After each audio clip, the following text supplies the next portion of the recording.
भगवान शिव अवतारी गोरक्षनाथ की धरती को प्रणाम करत बाटी।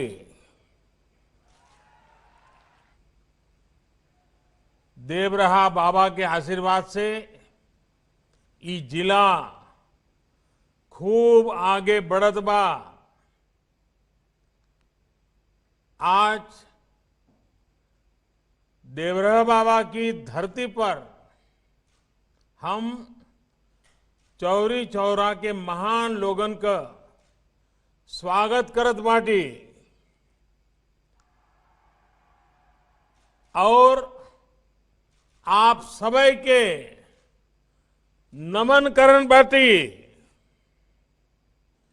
चौरी चौरा की पवित्र भूमि पर देश के लिए बलिदान होने वाले, देश के स्वातंत्र संग्राम को एक नई दिशा देने वाले वीर शहीदों के चरणों में मैं प्रणाम करता हूं, आदरपूर्वक श्रद्धांजलि देता हूं। इस कार्यक्रम में अलग अलग जिलों में शहीदों और स्वतंत्रता संग्राम सेनानियों के परिजन भी उपस्थित हैं। अनेक स्वतंत्रता सेनानियों के परिवार आज ऑनलाइन भी जुड़े हैं। आप सभी का भी मैं अभिनंदन करता हूं, आदर करता हूं। साथियों, 100 वर्ष पहले चौरी चौरा में जो हुआ वो सिर्फ एक आगजनी की घटना, एक थाने में आग लगा देने की घटना सिर्फ नहीं थी। चौरी चौरा का संदेश बहुत बड़ा था, बहुत व्यापक था। अनेक वजहों से पहले जब भी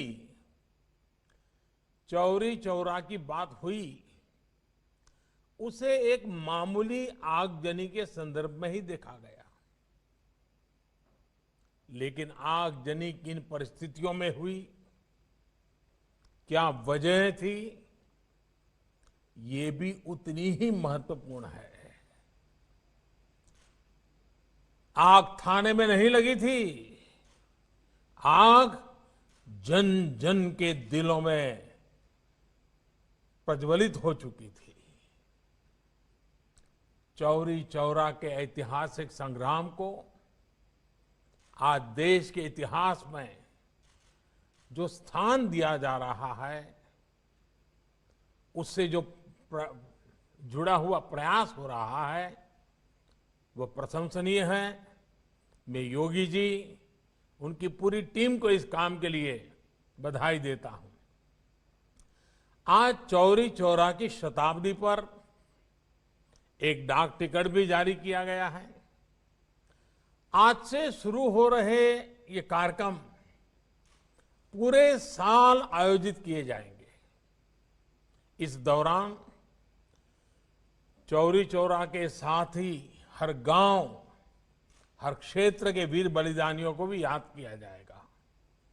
इस साल जब देश अपनी आजादी के 75वें वर्ष में प्रवेश कर रहा है, उस समय ऐसे समारोह का होना इसे और भी प्रासंगिक बना देता है। साथियों, चौरी चौरा देश के सामान्य मानवी का स्वतः स्फूर्त संग्राम था। यह दुर्भाग्य है कि चौरी चौरा के शहीदों के जितनी चर्चा होनी थी, बहुत अधिक चर्चा नहीं हो पाई। इस संग्राम के शहीदों को, क्रांतिकारियों को इतिहास के पन्नों में